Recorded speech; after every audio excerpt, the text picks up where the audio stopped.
Hello my dear students, welcome to the platform of biology world. आज हम डिस्कस करने जा रहे हैं part third of our chapter animal kingdom. अब तक पार्ट वन और पार्ट टू के माध्यम से आपने देखा। पार्ट वन में हमने बेसिस ऑफ क्लासिफिकेशन पढ़ा था, जो कि अगेन एंड अगेन मैं बोल रहा हूं और अब आप भी समझ गए होंगे उसका इंपॉर्टेंस। It's very important.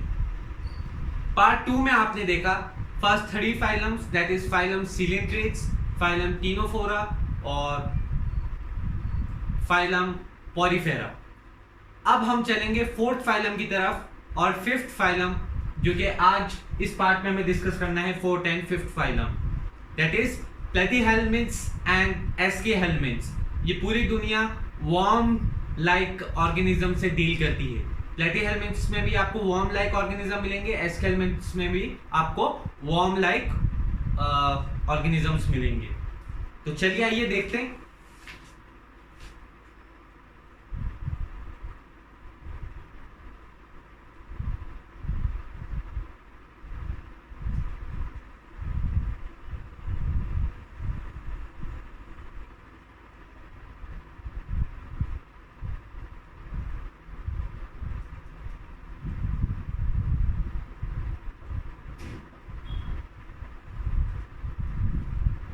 प्लेटीहेल्मिंथ्स और प्लेटीहेल्मिंथिस भी बोलते हैं काफी लोग इसको।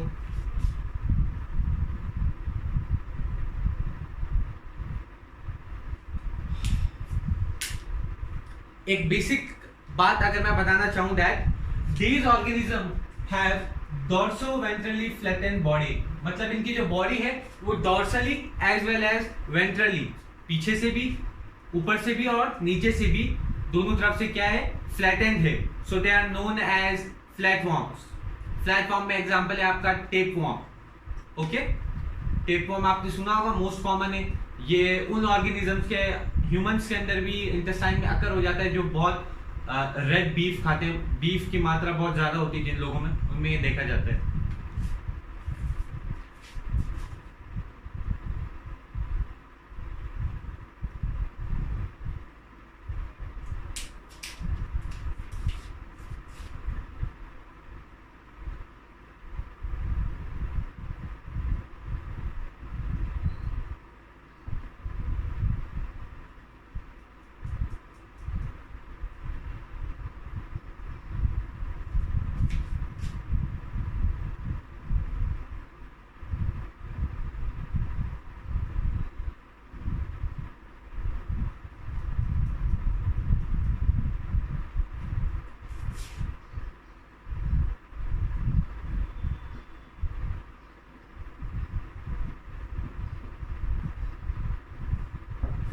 The body of these organisms are dorso-ventrally flattened, hence they are called as flatworm। जैसे कि अगर आप टैपवर्म देखेंगे तो वो ऐसे फ्लैटेंड है, डोर्सली भी और वेंट्रली भी, और उसमें ऐसे सेगमेंटेशन देखने को मिलते हैं, जो कि आपके एनसीईआरटी में मेंशन नहीं है लेकिन देखने को मिलते हैं। और ठीक है, ये आपकी टेपवर्म का एक स्ट्रक्चर है जो यहाँ मैंने बना के दिखाया। अब हम बात करते हैं उन्हीं 6 कैरेक्टर्स की जो कि बेसिस ऑफ क्लासिफिकेशन से हमने पढ़े थे। आइए फिर से वही 6 लाइनें ड्रॉ करूंगा मैं।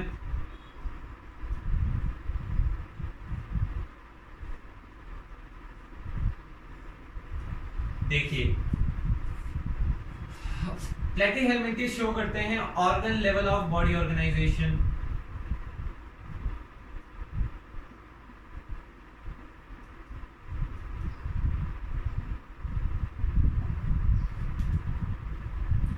और ये ऑर्गेनिज्म बायलैटरली सिमेट्रिकल होते हैं।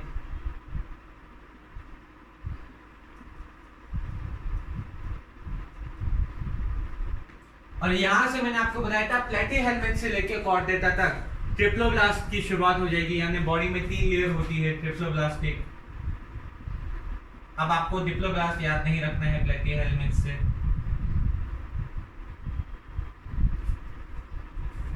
अब देखिए इनकी जो बॉडी कैविटी है सीलोमेट, उसको याद करने का स्पेशल तरीका है। सीलोमेट में तो आपको बाकी सब ऑर्गेनिज्म याद करने हैं except for pseudocoelomate and acoelomate. मतलब आपके सूडोसिलोमेट में आ जाएगा जहां कैविटी पाउच के फॉर्म में प्रेजेंट थी, मतलब मीजोडर्मी पाउच की फॉर्म में प्रेजेंट था कैविटी के अंदर, सूडोसीलोम। उसका एग्जांपल था आपका एस्केलमिन्स। और जहाँ कैविटी लाइन ही नहीं थी मीजोडर्म में, कैविटी एब्सेंट थी, उसका एग्जांपल था, उसको कहते हैं एसिलोम, और एग्जांपल था प्लेटीहेलमिन्स। बाकी जितने भी बच गए प्लेटी और एसी के अलावा वो आ जाएंगे आपके सीलोम में। जैसे पोरीफेरा आपका सीलोम है ना, स्पॉन्जिसील पाई जा रही है। सिलेंट्रेट आपके सीलोम है, गैस्ट्रोवेस्कुलर कैविटी में पाई जा रही है। ओके, कुछ कैविटी के नाम भी मैंने आपको बता दिए। हर फाइलम की कैविटी के नाम मेंशन नहीं है, पोरीफेरा सिलेंट्रेट में दिए हुए हैं और यहाँ से क्वेश्चन पूछ भी सकते हैं। ओके,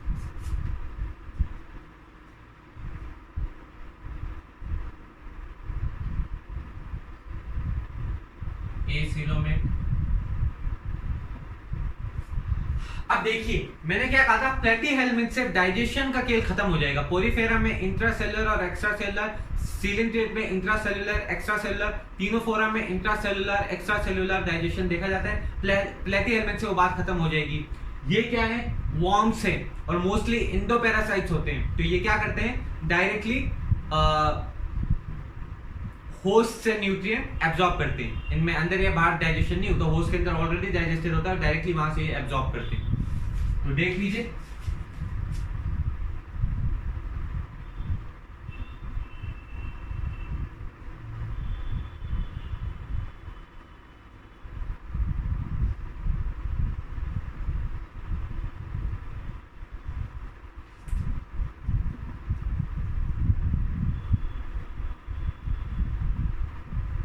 होस्ट बॉडी से डायरेक्टली इनटेक करते हैं।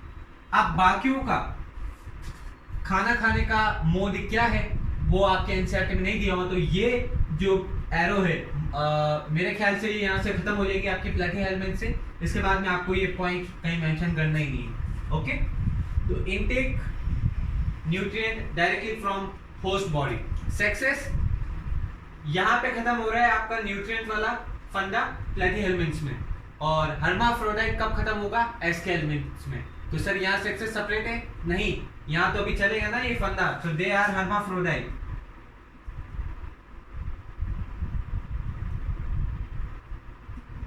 मतलब सेक्सेस आर नॉट सेपरेट, मतलब बाइसेक्सुअल, मतलब मोनोशियस। और फर्टिलाइजेशन इनमें कैसा होगा, इंटरनल होगा। और एनसीईआरटी कहती है with many fertilisation internal, indirect,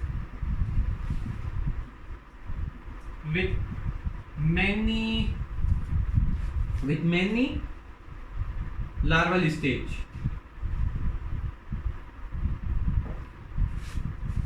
ये तो हो गए इनके बेसिक फीचर्स के बारे में, जो कि हर फाइलम में इस तरह रिपीट होते हैं। ओके, अब 2-4 पॉइंट और रह रहे हैं, ध्यान दीजिएगा। The body of this organism are dorsoventrally flattened in called flatworm. इसके बाद देखिए, दीज आर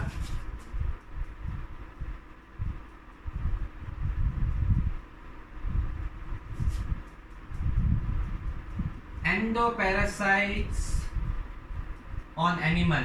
एनिमल के अंदर एंडोपैरासाइट पाए जाते हैं, और ह्यूमन की केस में भी इंटेस्टाइन में पाया जाता है टैपवॉर्म, जो कि ज्यादा, जो ऑर्गेनिज्म, जो ह्यूमन बीइंग ज्यादा बीफ खाते हैं, रेड बीफ, उनमें ये देखी जाती है। हद से ज्यादा खाने पे टैपवॉर्म ग्रो होना शुरू हो जाते हैं या इनहेरिट हो जाते हैं। एक बार आने पे ये बढ़ते खत्म नहीं होते, फिर इनको सर्जरी प्रोसेस करके निकालना होता है, और ये न्यूडल्स की तरह होते हैं। आप सर्जरी देख सकते हैं यूट्यूब पे जाके। तो these are endoparasite on animal. और यहाँ देखिए, इनके बॉडी में एक स्पेशल तरह का सेल भी पाया जाता है, a specialized cell is found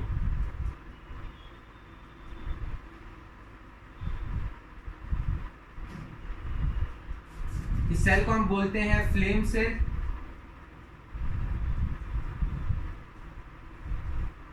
और फ्लेम सेल आपका मदद करता है ऑस्मो रेगुलेशन में। आप लोगों को पता ही है क्या होता है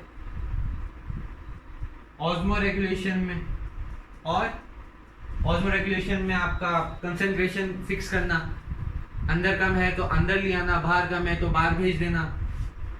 इन केस ऑफ अगर वाटर ले तो वो डिफ्यूजन हो जाएगा। ऑलराइट, ये कथा तो आपको पता है, बचपन से पढ़ते आ रहे हैं आप लोग। ऑस्मो रेगुलेशन के साथ साथ एक्सक्रीशन में भी मदद करता है, और आर्थ्रोपोडा में एक्सक्रीशन और रेस्पिरेशन कॉलम, दोनों कॉलम्स इसमें जुड़ जाएंगे। आपको आर्थ्रोपोडा के बाद सबका एक्सक्रीशन का भी बताना पड़ेगा, क्योंकि एनसीईआरटी मेंशन है। और रेस्पिरेशन कैसे होता है। तो ऑस्मो रेगुलेशन एंड एक्सक्रीशन ये हो गया, ठीक है। इसी के साथ खत्म होता है आपका प्लेटीहेल्मिंथ्स। अब आपके एनसीईआरटी एक बार मैं रिफर कर लेता हूं, सॉरी। देखो आपके एनसीईआरटी कहती है they have dorsoventrally flattened body, hence are called flatworms. These are mostly endoparasites found in animal including human beings. Platforms are bilaterally symmetrical, triploblastic and acoelomate animal with organ level of organization. Hook and suckers are present in the parasitic form. Some of them absorb nutrient from the host directly through their body surface. ठीक है, host के body से directly absorb करते हैं nutrient। और एक line मैं mention करना भूल गया that hook and suckers are present in the parasitic form। मैंने बोला ये endoparasites है animal के अंदर। तो पैरासाइटिक फॉर्म में आपको हुक एंड सकर मिलेंगे। हुक हेल्प करते हैं होस्ट के बॉडी में अटैच होने से, और सकर्स मदद करते हैं आपकी न्यूट्रिएंट एब्जॉर्ब करने से।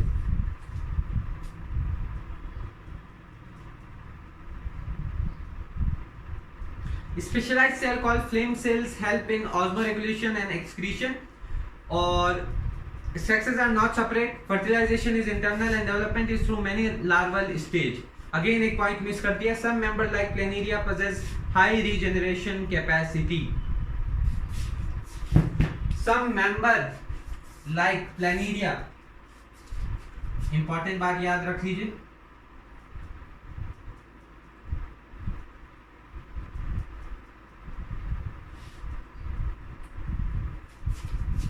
high regeneration capacity, example planaria।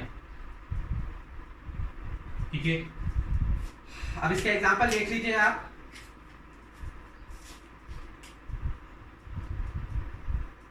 Taenia जिसे हम टैपवॉर्म बोलते हैं, प्लेनेरिया अभी आपने पढ़ा। इसके अलावा फेसियोला, ठीक है। फेसियोला का साइंटिफिक नेम हो गया लिवर फ्लूइड, ठीक है। ऑर्गेनिज्म के लिवर में ये पाए जाते हैं, एनिमल्स के लिवर में भी फेसियोला, लिवर फ्लूइड। ऑलराइट, इसी के साथ खत्म होता है आपका प्लेटीहेल्मिंथ्स। अब हम शुरू करते हैं एस्कीहेल्मिंथ्स।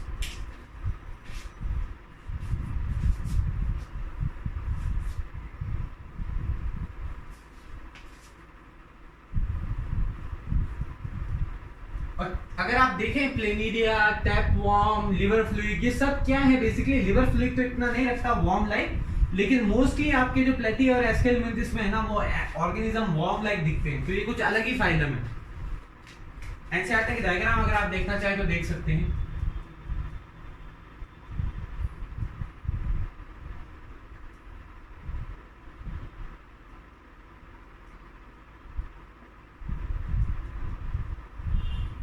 फाइलम एस्केलमेंथ। अब जैसे प्लेटीहेल्मिंथ्स डॉर्सोवेंट्रली फ्लैटेंड होते हैं और आर कॉल्ड एज फ्लैटफॉर्म्स। अगर इन ऑर्गेनिजम्स की हम बात करें तो अगर इनका क्रॉस सेक्शन देखें, क्रॉस व्यू हम देखें, तो ये ऑर्गेनिज्म सर्कुलर दिखते हैं and hence they are named as roundworms. और एनसीईआरटी में आप क्लियरली देख सकते हैं ये सर्कुलर दिख रहे हैं।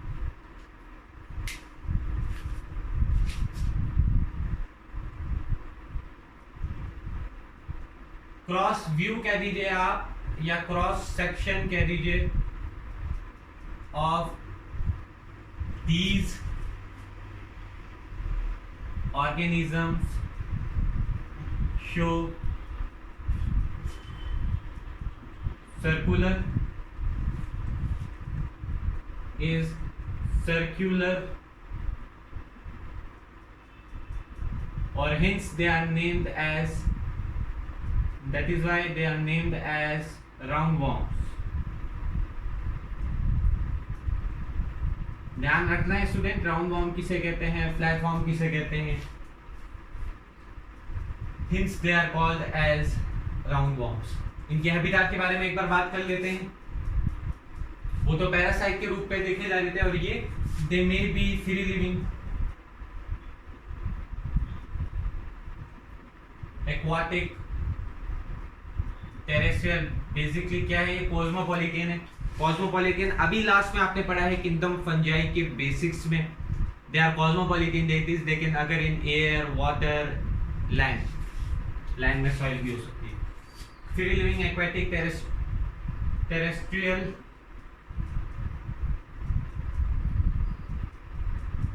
and on plant and animal, and on plants and animal as parasite mention करने की जरूरत नहीं, ऑब्वियसली बात है, प्लांट और एनिमल में अगर होंगे तो क्या होंगे, पैरासाइट्स में होंगे। आइए फिर से 6 लाइनें ड्रॉ करते हैं।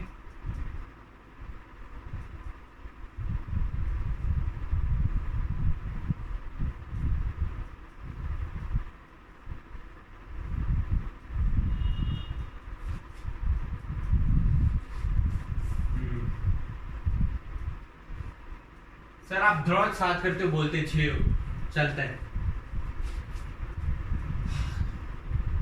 अच्छा भाई सॉरी, गलती हो गई, आओ देखते हैं आगे। अच्छा यहां हो जाएगा, इनमें याद करिए, organ system level of body organisation, they are bilaterally symmetrical.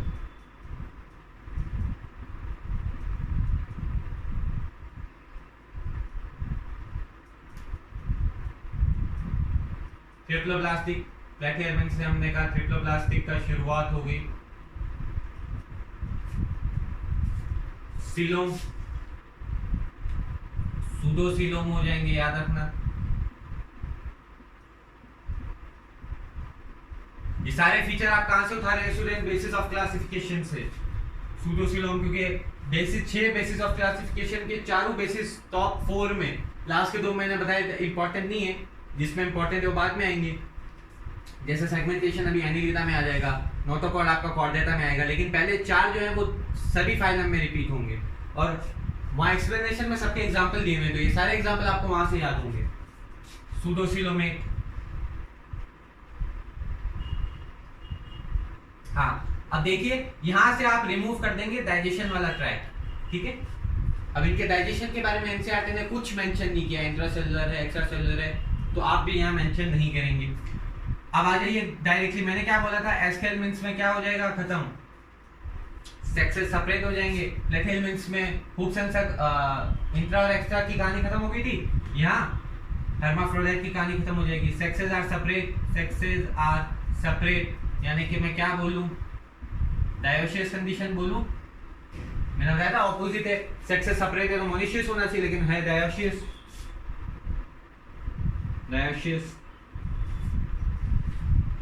Fertilisation आपका कैसा होगा, इंटरनल होगा।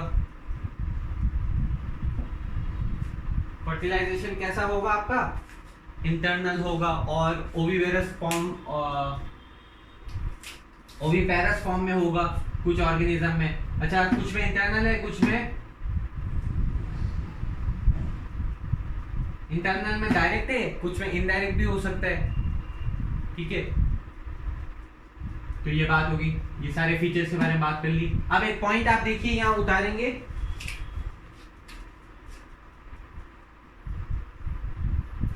कैरेक्टरिस्टिक फीचर इनका, दे हैव अ वेल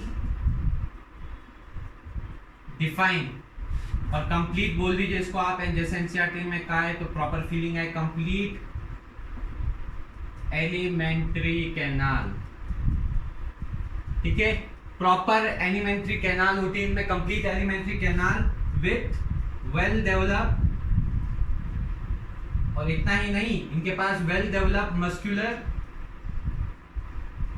फेरिंग्स होते हैं, जहां नेजल एंड माउथ पाथवे खुलते हैं, फेरिंग्स वो रीजन होता है जो कि इनका वेल डेवलप्ड होता है, मस्कुलर फेरिंग्स। और इसी के साथ क्योंकि एलिमेंट्री कैनाल कंप्लीट है तो इनका डाइजेस्टिव सिस्टम कंप्लीट है। कैसे कंप्लीट है, आप एनसीईआरटी में देखिए एक बात और बोला है, एक्सक्रीशन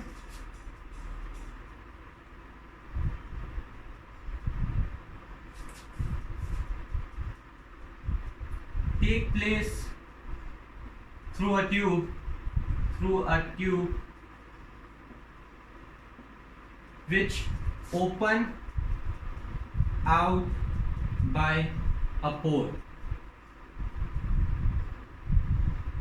ठीक है, एक ट्यूब होती है, उसमें आपका वेस्ट बहला होता है इनका एस्केलमेंथिस का, और एक्सक्रीटरी पोर से रिमूव हो जाता है। सिर्फ पोर नहीं आएगा, यहाँ एक्सक्रीटरी पोर आएगा। और एलिमेंट्री कैनाल कंप्लीट है, इसका मतलब इनमें दो ओपनिंग है, एक माउथ की ओपनिंग है, एक एनस की ओपनिंग है। So they have a complete digestive system. ठीक है, जब आप पढ़ रहे थे arrangement of cell, body level of organisation, basis of classification में, वहां आपने देखा था, पहले नहीं बताया था मैंने, पार्ट के लास्ट में एंडिंग में मैंने बताया था आपको दैट ऑर्गन सिस्टम और organ level faces various complexities. For example प्लेकी एलिमेंट्स, एक सिंगल ओपनिंग उनका माउथ और एनस सर्व करती है, तो कंप्लीट तो हुई नहीं ना, कंप्लीट डाइजेस्टिव सिस्टम हुआ नहीं। कंप्लीट डाइजेस्टिव सिस्टम वो होगा जिसमें माउथ की थ्रू इंजेक्शन हो और एक्सक्रीशन एक्सक्रीटरी पोर के साथ हो। एक ही ओपनिंग से काम दोनों हो रहे हैं, ऐसा थोड़ी होगा। So they have a well-defined and complementary annulus with a well-developed muscular pharynx. Exchange takes place through a tube which open out by a pore. आइए अब आपकी एनसीईआरटी देख लेते हैं, ये इतना ही था। कुछ इंपॉर्टेंट पॉइंट अगर मिस हुए हैं तो यहाँ कवर कर लेते हैं इसके हेल्थ मीन्स में आपके द बॉडी। अच्छा, इससे पहले आप आगे चले, एक बात और याद रख लीजिए, क्योंकि इनके सेक्सेस सेपरेट हैं, मतलब मेल एंड फीमेल सेपरेट होते हैं, तो फीमेल जनरली ग्रेटर होता है मेल से, female generally longer than male. ऐसे हम डिफरेंशिएट कर सकते हैं मेल और फीमेल में। जो फीमेल होती है वो मेल से क्या होती है, जनरली लॉन्गर होती है, जैसे कि एस्केरिस में देखा जाता है। The body of the Aschelminthes is circular in cross section, hence the name roundworm. They may be free living, aquatic and terrestrial, or parasitic in plant and animal. Roundworms have organ system level of body organization. They are bilaterally symmetrical, triploblastic and pseudocoelomate animal. Alimentary canal is complete with a well developed muscular pharynx and excretory tube remove body waste from the body cavity through the excretory pore. Sexes are separate, dioecious, that is male and female are distinct. So often female are longer than males. Fertilization is internal, development may be direct, the young one resembles the adult, or indirect. मैंने क्या बोला, कुछ में direct हो सकता है, कुछ में इनडायरेक्ट हो सकता है। फर्टिलाइजेशन इंटरनल था और कैन बी डायरेक्ट और इनडायरेक्ट। सर डायरेक्ट इनडायरेक्ट होता क्या है सर, अभी भी नहीं समझ में आया। डायरेक्ट यार कंप्लीटली, जैसा इसमें बताया हुआ, कंप्लीटली सिमिलर टू पेरेंट्स। जब एक मॉम अपने ह्यूमंस के केस में, जब आपकी मॉम आपको जन्म देती है तो डायरेक्ट जन्म होता है, वो ऑपरेशन के थ्रू हो या फोर्सफुली वो हो थ्रू वजाइनल। तो आप जो आते हैं, आप सिमिलर होते हैं अपनी मॉम और आपके फादर की तरह, पेरेंट्स की तरह, डायरेक्ट होते हैं। इनडायरेक्ट आ जाता है आपका जहाँ लार्वल स्टेजेस आ जाते हैं। फ्रॉग्स में जो एक इनडायरेक्ट स्टेज होता है, लार्वल स्टेज, वो सिमिलर नहीं होता फ्रॉग की तरह, कुछ कैरेक्टर डिफरेंस होते हैं उसमें, लेकिन फिर उसमें मॉर्फोजेनेसिस होता है, सडनली स्ट्रक्चर चेंज होते हैं और वो लार्वल से कैसा बन जाता है, अडल्ट फ्रॉग बन जाता है। तो वो फर्क है डायरेक्ट और इनडायरेक्ट में। ठीक है, अब इसका एग्जांपल देख लीजिए। एक तो एस्केरिस हो गया इसका राउंड वॉर्म में, वुचीरिया हो गया फिलेरिया वॉर्म में, और एनसाइक्लोस्टोमेटा हो गया हुक वॉर्म में।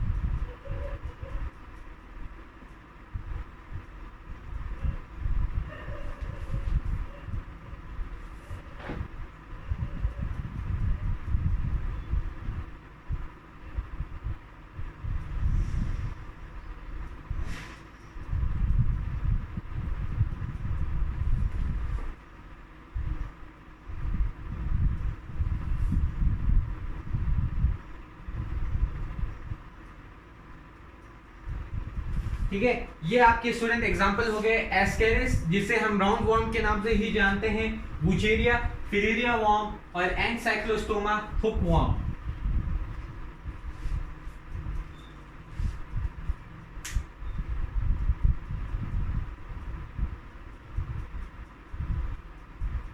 अच्छा, कुछ आर्टिकल के हिसाब से कंफ्यूजन मैंने क्रिएट की, हुक अटकने में मदद करते हैं। कुछ आर्टिकल कहते हैं कि both hook and sucker are used to absorb nutrients.